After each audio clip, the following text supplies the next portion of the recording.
만약에 이제 실형 선고가 되면 그 자리에서 법정 구속돼요. 집행유예나 벌금형이 선고되면 법정 경위가 임내문 같은 거 나눠줍니다. 그래서 그거 받아가지고 옵니다.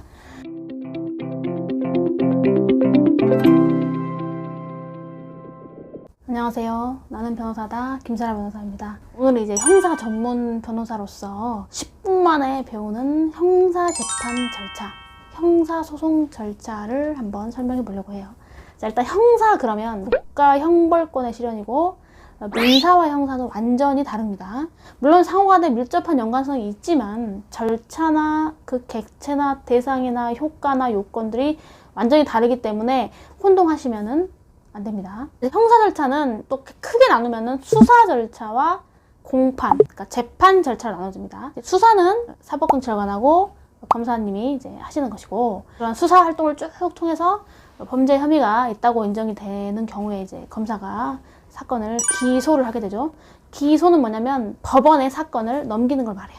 검사가 생각할 때 이건 죄가 되니까 판사님이 판단해서 이 사람 유죄로 이렇게 판결을 써달라, 이거를 기소라고 합니다. 공소제기라고도 해요. 사법경찰관하고 검사가 수사를 쭉 걸쳐서 검사가 이제 사건을 법원에 기소하게 되면 그때부터 형사 재판 절차, 우리가 이걸 공판이라고 하는데 공판 절차가 개시가 돼요. 제일 먼저 이루어지는 게 해당 공소장 부본을 피고인한테 송달해 줍니다. 우리 민사소송도 원고가 소송 접수하면 그 소장을 그대로 복사해서 피고한테 보내주잖아요. 그래서 형사재판도 마찬가지입니다. 검사가 사실상 원고라고 생각하면 돼요. 뭐 아주 일치하지 않지만 그냥 기소한 검사가 원고라고 그냥 쉽게 생각하세요. 검사가 낸 공소장을 그대로 복사해서 피고인한테 보내줍니다. 너한테 이런 부분으로 문제가 돼서 너가 기소가 됐다, 이걸 보내줘요. 그리고 그 공소장 부분에는 의견서도 이렇게 딱 첨부가 돼요. 이게 뭐냐면 공소장 부분을 송달을 받은 날로부터 일주일 이내에 기본적으로 이제 공소사실 인정 여부부터 시작해서 범죄 사실에 관한 것, 정상관계, 양형자료에 관한 것, 인적사항에 관한 것을 세밀하게 적도록 만들어져 있는 자료를 정리해서 내야 됩니다. 이게 이제 피고인의 의견서 제출 의무라는 건데, 여기까지 된 다음에 이제 법원에서는 이제 이 사건을 공판 준비 절차에 회부할지 공판 절차에 회부할지 내부적으로 재판부에서 회의를 해보고, 사안에 따라서는 이제 공판 준비 절차에 회부하는 사건도 있는데, 일반적인 사건은 보통 이제 공판 절차로 바로 갑니다. 공판 준비 절차에 회부되는 사건이 이렇게 비중적으로 보면 많지는 않고, 보통은 이제 공판 절차에 회부되는 경우가 많고, 재산범죄인데 금액이 크다거나 합의부 사건인 경우에는 공판 준비 절차에 회부되는 경우도 꽤 있어요. 어쨌든 이제 공판 절차에 딱 들어오면은 크게 세 가지로 나눠집니다. 모두 절차, 사실 심리 절차, 판결 선고 절차, 이렇게 나눠져요. 모두 절차라는 게 뭐냐면, 말이 한자 말이 좀 이상한데 그냥 사전적인 절차라는 거예요. 사전적인 절차로 제일 먼저 형사법정에 딱 들어가면요, 제일 먼저 하는 게 있어요. 판사님이 피고인 본인한테 진술 거부권 고지를 합니다. 피고인 일체의 진술을 거부할 수 있고, 뭐 개개의 질문에만 답변하지 않을 수 있고, 피고인에게는 진술을 거부할 권리가 있습니다. 또한 피고인에게 이익되는 사실을 말할 권리도 있습니다. 이 얘기를 제일 먼저 합니다. 그 다음으로 하시는 말씀이, 주소가 변경되면 법원에 신고를 해야 되고, 그렇게 주소 변경 신고를 하지 않으면 피고인 없이 재판할 수 있습니다. 이런 말도 합니다. 그 다음에 이제 피고인한테 판사님이 신분증 갖고 오라고, 신분증 이제 실무관 통해서 신분증을 전달받아서 법대에서 판사님 보십니다. 그러면서 신분증 사진하고 지금 나와 있는 사람 얼굴 확인하고, 이름 물어보고, 나이 물어보고, 등록기준지 물어보고, 등록기준지 본적지죠? 등록기준지 물어보고, 지금 주소지 물어보고, 다 물어봐서 지금 공소장에 나와 있는 이 사람이 지금 법정에 서 있는 그 사람이 맞는지를 확인하는 절차를 거쳐요. 이거를 우리가 인정신문이라고 합니다. 그래서 진술거부권 고지, 인정신문, 여기까지 한 다음에 판사님이 이제 검사님한테, 검사님 모두 진술하시죠, 이래요. 이 모두 진술이 뭐냐면, 공소장에 기재된 공소사실, 죄명, 적용법조, 이런 것들을 검사가 법정에서 낭독을 하게 합니다. 이제 이게 간단한 사건의 경우에는 쭉쭉 다 하는데, 분량이 많아. 공소장만 몇십 페이지, 몇 페이지 된다. 그러면 그걸 다 읽고 있을 수가 없기 때문에 판사님이, 검사님 요지만 진술을 간단하게 하시죠, 이렇게 하는 경우도 또 있어요.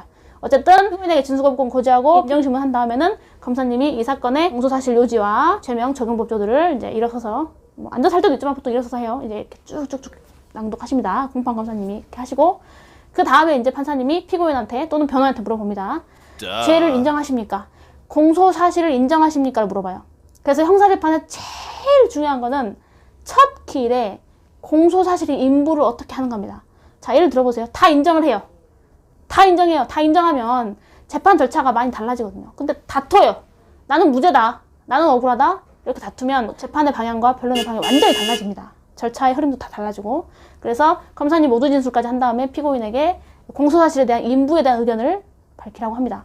그래서 이제 변호사가 선임돼 있으면 그 전에 이미 의뢰인하고 상의를 통해서 공소사실에 대한 인부에 대한 의견을 명확하게 해서 법정에 들어가요. 근데 그게 안 될 때도 많아요. 예를 들면 재판이 7월 5일인데 7월 2일 날 변호사님 선임을 했다. 그럼 어떻게 합니까? 사건 기록도 못 보고.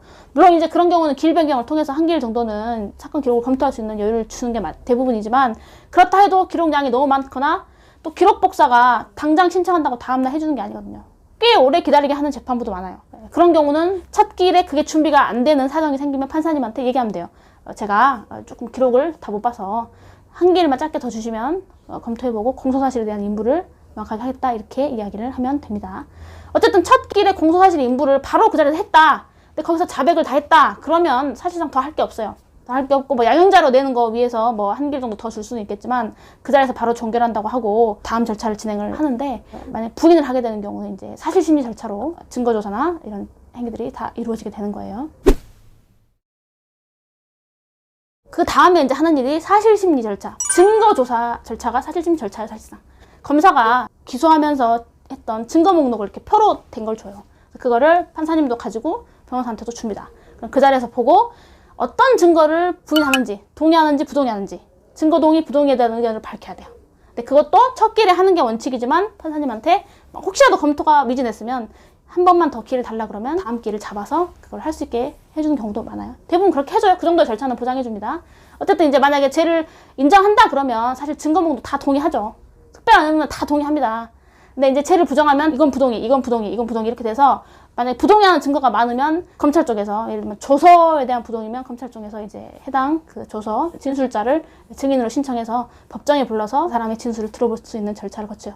그걸 증인 신문이라고 하죠. 아니면 또 뭐 검증이나 감정이나 사실조회나 이런 것들도 다 이루어질 수 있어요.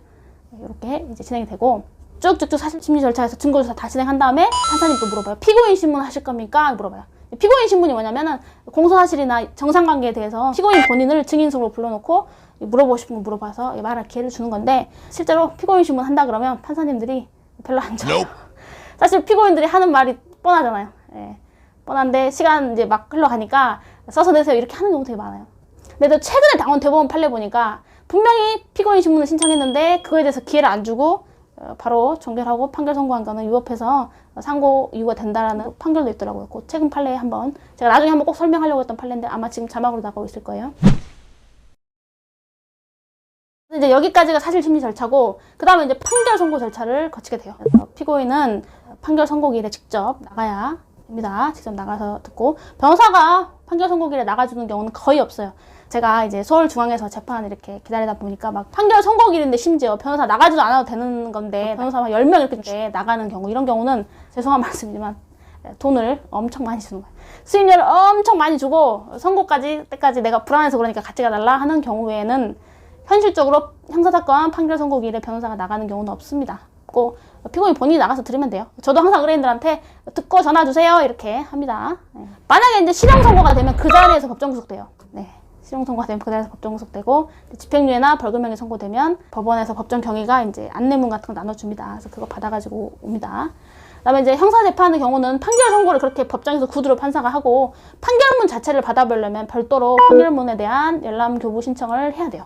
그래서 보통은 선고일 당일에 내려오면서 제가 의뢰한테 하라고 합니다. 이렇게 하거나 아니면 제가 저희 사무실 직원을 통해서 보내서 그 절차를 진행해서 빠르면 그 다다음 날쯤에는 제가 판결문을 받아요. 좀 늦는 경우도 있긴 하지만 보통 하루 이틀 내로는 판결문 받고, 제 사무실이 서초동인데 서울중앙이나 서울고등에서 선고된 사건 같은 경우는 훨씬 더 빨리 이제 받을 수 있는 것 같아요. 실무를 해보면. 하여튼 그래요. 이제 여기까지가 이제 1심 절차고, 이제 그 다음이 또 이제 항소, 상고 똑같이 있죠. 민사랑 형사랑 마찬가지로 우리나라는 똑같이 3심제가 보장이 되기 때문에 마찬가지로 이렇게 됩니다. 그래서 형사 재판의 1심에서 중요한 거는 항소 기간이 그 판결 선고한 날을 기준으로 일주일이라는 거예요. 판결문을 받는 날 기준이 아니라 선고한 날을 기준으로 일주일이라는 거예요. 판결문을 받는 날 기준이 아니라 판결문을 구두로 법정에서 선고한 날을 기준으로 일주일 내내 항소해야 되고, 그다음에 모두 절차에서 피고인에 대한 공소사실 인부에 대한 그 답변이 매우 중요하고, 사안에 따라서는 판사가, 변호사가 이제 특히 선임되어 있는 경우는 공소사실 인부에 대한 의견과 증거에 대한 의견을 따로 좀 의견서로 미리, 변론 요지서로 미리 좀 내달라고 요청하시는 판사님들도 꽤 있어요. 그래서 어떤 형식적인 거를 떠나서 분명히 내가 지금 여기서 이 사건을 다 인정하고 갈 건지, 다투는 건지, 다툰다고 하면은 검사가 제출한 증거 목록 중에 어떤 증거를 부동의해서 그 부동의에 대한 탄핵을 어떻게 할 건지, 해당 진술자를 증인신문을 했을 경우에 어떤 질문을 어떻게 해서 나의 혐의를 벗어날 건지, 그게 사실적인 부분인지 법률적인 부분인지, 이런 것들 다 따져야 되고, 특히 이제 형사재판의 경우에는 이제 사건이 크지 않으면 사실관계나 그 죄에 대한 거에 대한 다툼보다는 양형사유만 주장하는 경우도 많아요. 그게 뭔 말이냐면은 다 인정하고 다 했다는 거예요. 근데 좀 형을 깎아달라는 거예요. 그래서 그런 경우는 또 이제 첫 길에 다 인정하고 판사님한테 얘기합니다. 변호사 선임돼 있는 경우를 얘기하는 거예요. 저의 경우는 저희가 양형자료 준비를 하는데 한 달 정도만 시간을 달라, 이렇게 하면 판사님이 한 달 정도는 시간을 줘요. 그렇게 해서 이제 준비할 양형 자료들, 이런 것들. 보통 이제 형사 전문 변호사라고 하면은 이제 양형 자료를 준비하는 그런 방법들이나 스킬, 뭐 기술, 이상한 뜻이 아니라 나쁜 어떤 불법적인 걸 하겠다는 게 아니라 정상적인 변론의 범주에서 준비하는 것들이 있어요. 그래서 그런 것들에 대한 준비를 하게 되는 변론이 있고, 사실 검사가 기소를 했는데 공소장 내용부터가 아예 앞뒤가 안 맞는 사건도 많아요. 여러분 웃겨요. 웃기는 거 많아요. 숫자 틀리고 사람 이름 틀리고 사실관계 완전 엉망으로 바꿔놓고, 일부러 검사가 그랬던 건 아니겠지만 그렇게 되어 있는 사건도 굉장히 많고, 증거나 이런 게 아예 맞지도 않고 법률적으로 맞지 않고 그런 사건도 적지 않아요. 그런데 만약에 변호사 사무실 왔다, 그래서 저를 만약에 선임을 했다, 그러면 그 사건은 첫 길에 이거 다 공소사실 인정 못한다, 무죄 주장한다, 이렇게 한 다음에 증거 신청과 증거 방법에 대한 거에 변론을 완전히 집중을 해야 됩니다. 자, 오늘 이제 형사 전문 변호사 김세라 변호사가 알려주는 형사재판 10분 만에 배우기 한번 시간을 가져봤어요. 좀 도움이 되셨으면 좋겠습니다. 구독과 좋아요 꼭 눌러주세요.